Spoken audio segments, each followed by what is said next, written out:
Bonjour à tous, bienvenue sur France 24. Une plongée au cœur de l'info. On va commencer avec les titres de ce journal.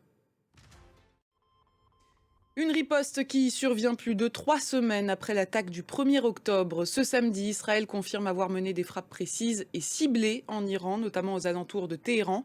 Une réponse aux attaques iraniennes sur son sol. De leur côté, les autorités iraniennes ont condamné ces frappes. Elles affirment avoir le droit et le devoir de se défendre. Léo Péchard. La situation reste donc toujours extrêmement tendue entre Israël et l'Iran. Peu de dégâts ont été constatés aujourd'hui sur leur sol, d'après les autorités iraniennes. Mais la population craint que les frappes israéliennes ne s'arrêtent pas là. Les Israéliens, eux aussi, restent toujours sous tension. Le récit de Jean Barrère. On va revenir sur ces frappes israéliennes en Iran avec notre chroniqueuse internationale, Anne Corpet. Bonjour Anne. Bonjour Cyrine. Alors cette riposte, elle paraît mesurée de la part des Israéliens. Est-ce que c'est intentionnel ? Oui, en tout cas, pour la première fois depuis le début de la guerre à Gaza, eh bien, Israël a suivi la ligne préconisée par Washington. Merci beaucoup Anne pour ces précisions. On vous retrouvera un petit peu plus tard à 20h30 pour un nouveau décryptage.